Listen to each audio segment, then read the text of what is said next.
Please welcome Hollywood medium Tyler Henry.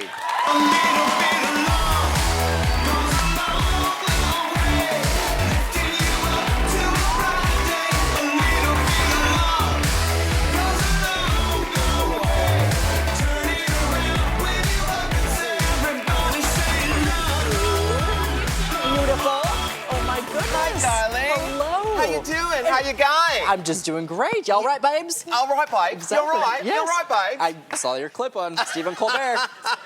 I could not compete with this outfit. Well, you Exactly. Yeah, well, you could have tried. We saw it coming. Have you ever done drag or done dressed up or anything? Not yet. Well, but give me time, if the season doesn't pan out. Then Well, the truth is, it's funny because you don't put it on. Actually, people come through you. True. They come through you. How do you see, when you're sleeping, do readings come through you while you're sleeping? Well, a lot of people think of it like The Sixth Sense or like the movie Ghost, but Yeah. I really find as long as I work when I'm awake and I really do a certain amount of readings, I usually don't get bothered with information when I'm resting. Yeah. It's kind of like as long as I turn on when I'm supposed to, then I kind of can have my off time. What do you dream about? Do you have weird, crazy dreams? Well, it's actually interesting. In a lot of my dreams, I'm very lucid, so I kind of have some degree of awareness that I'm asleep when I'm sleeping. And I recently did a reading with Steve-O, and it was conducted by Dr. Drew in the finale episode of our show.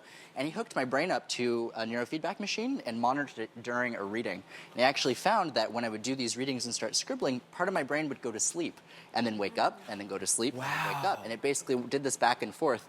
And so it was really fascinating. Well, a lot of people know you're called a medium because we have different frequencies of consciousness. A higher frequency, which is the spirit world, and a lower frequency, which is all of you people. No, joking. And Tyler is a medium, so he can dip here, and that's what it is. But our brains try to figure out what it is you do, but our brains are like OS operating system 4. Right. And we can't. How do you explain it? Yeah, well, I always say, my sixth sense uses the other 5 senses to communicate. So it's really very much impression-based. I'm not seeing your dead loved ones walking around. That would be terrifying. Yes. If anything, I'll get a physical sensation that'll correspond with how someone died. I might hear a noise. I might get a smell. I sometimes will even get tastes. And it's all just information that's trying to get delivered, and I have to be able to identify it and then relay that to the client. Right, because you are the channel. You communicated. How did you learn how to interpret what those senses were telling you? How did you learn to say, oh, that's what that your means. Mother, or what that means, Right. Yeah. Absolutely. Well, it took a lot of time and a lot of refinement. I grew up in a very conservative household growing up, so we didn't talk about spirits or mediums or anything like that, but I actually had a premonition of my grandmother's death shortly before she passed, and that was kind of an incidental thing, but as time went on, I started just having these moments of knowingness where I would just get these feelings, I couldn't explain them, and it could be as simple as just interacting with a kid at school. And in one case, I looked over, and I was like, do you have an uncle named Salvador? And he was like, yeah, I do. He hasn't talked to the family much lately. Like, that's weird. How did you know that? And I just would say, I just know. And Salvador was alive, so it's not Yes. just the dead. It's Exactly. just.